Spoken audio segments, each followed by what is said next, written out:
Halo, Assalamualaikum warahmatullahi wabarakatuh. Perkenalkan, nama saya Anissa Lutfi Harimatus Alga.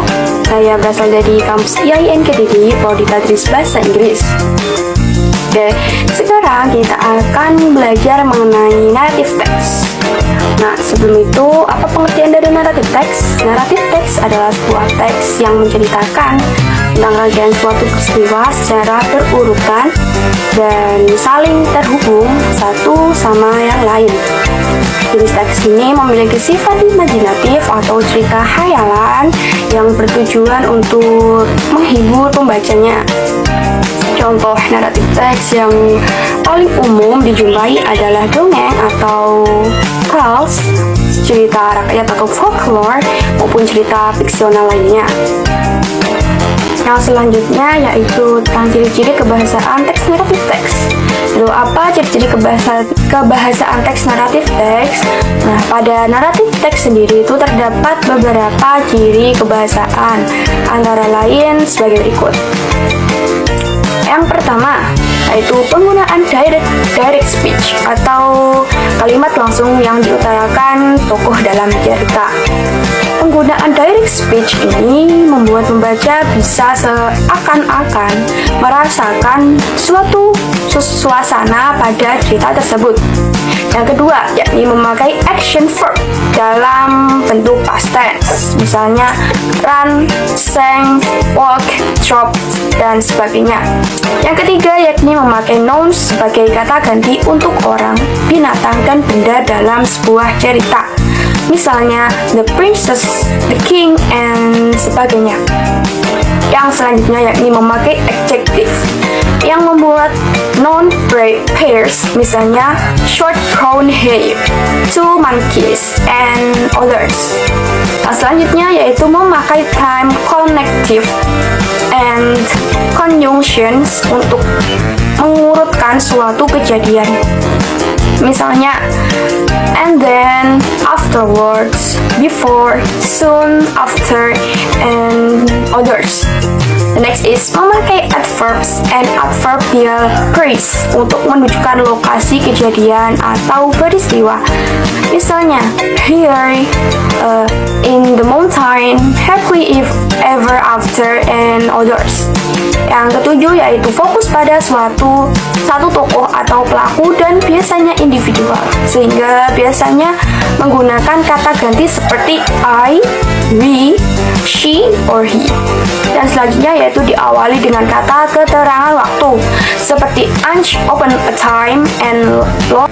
Oke, yang selanjutnya yaitu langkah-langkah pembuatan naratif teks. Sebelum kita membuat naratif teks, alangkah baiknya kita mengerti terlebih dahulu apa saja yang kita akan tulis dalam naratif teks tersebut. Nah, yang pertama kita harus mengetahui tentang struktur dari naratif teks. Kita tidak boleh asal membuat. Ada rules tertentu untuk membuat naratif teks. Yang pertama yaitu orientation, yang merupakan pendahuluan cerita yang memperkenalkan pembaca kepada para tokoh dan latar dalam suatu cerita. Yang kedua yakni complication, yang merupakan saat dimana permasalahan muncul di antara para tokohnya. Yang selanjutnya yaitu resolution, yang merupakan keadaan di mana masalah akhirnya dapat diatasi. Dan yang terakhir yaitu reorientation, yang merupakan bagian opsional yang memaparkan pesan moral dari cerita itu. Nah, itu tadi langkah-langkah pertama yang harus kita ketahui, yaitu strukturnya tadi ya. Nah, memasuki cara yang kedua yakni cara pembuatan naratif teks. Tadi kan kita sudah mempelajari tentang strukturnya. Jadi sekarang kita akan mempelajari cara membuat naratif teks. Nah, bagaimana cara membuat naratif teks tersebut? Nah, yang pertama kita harus mengimajinasikan di dalam otak dan menuangkan imajinasi tersebut ke dalam struktur penulisan supaya tidak terjadi kesalahan kronologis. Dan yang kedua yaitu memakai prompts atau kata yang disampaikan kepada aktor saat ia lupa akan dialognya agar menimbulkan efek natural. Sehingga cerita tidak akan jadi terlihat kaku. Dan yang ketiga yakni fokus menghabiskan sebagian besar waktu menulis dengan mengerjakannya sampai selesai. Jangan menyunting di tengah-tengah penulisan, tidak boleh ya teman-teman. Dan yang keempat yaitu setelah selesai menulis, bacalah ulang cerita itu dan pastikan strukturnya saling berkaitan. Oke, sehingga menjadi sebuah cerita yang utuh. Nah, yang kelima yaitu menyunting untuk memastikan penggunaan ejaan dan kaidah bahasa yang benar agar pembaca merasa nyaman ketika membacanya. Yang keenam yaitu memperhatikan alur cerita untuk memastikan setiap tokoh memiliki kesatuan yang utuh dengan masalah yang tidak membingungkan dan penyelesaian masalah yang dapat dipahami dengan baik oleh pembaca. Dan terakhir yaitu meminta tolong seseorang yang jujur untuk membaca ceritamu dan memperoleh saran darinya untuk mengembangkan penulisan ceritamu. Nah, itu tadi cara-cara agar kita bisa menulis naratif teks dengan baik dan benar. Nah, oke, yang terakhir saya akan menunjukkan contoh dari naratif teks.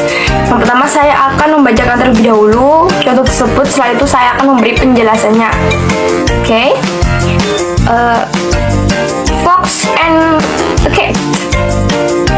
One day, a cat and a fox were having a conversation. The fox, who was a conceited creature, boasted how clever she was. "Why, I know at least 100 tricks to get away from our mutual enemies, the ducks," she said. "I know only one trick to get away from ducks," said the cat. "You should teach me some of yours." "Well, maybe someday, when I have the time, I might teach you a few of the simple ones," replied the fox idly. Then heard the barking of a pack of dogs in the distance. The barking grew louder and louder. The dogs were coming in their direction. At once, the cat ran to the nearest tree and climbed into its branch, well out of the reach of any dogs. "This is the tricks I told you about, the only one I know," said the cat. "Which one of your 100 tricks are you going to use?" And the fox sat silently under the tree, wondering which trick she should use. Before she could make up her mind, the dogs arrived. They fell upon the fox and tore her to pieces. Moral of the story: a single plan that works is better than 100 doubtful plans. Nah, itu tadi yang saya beri garis warna pertama, yaitu termasuk orientasi, dan yang saya beri warna kedua itu merupakan komplikasi, dan yang saya beri warna ketiga itu resolution, dan terakhir yang warna hitam itu reorientation. Nah, sekian dari saya. Apabila ada salah kata, mohon dimaafkan. Wassalamualaikum warahmatullahi wabarakatuh. See you next time. Dadah. Thank you for watching.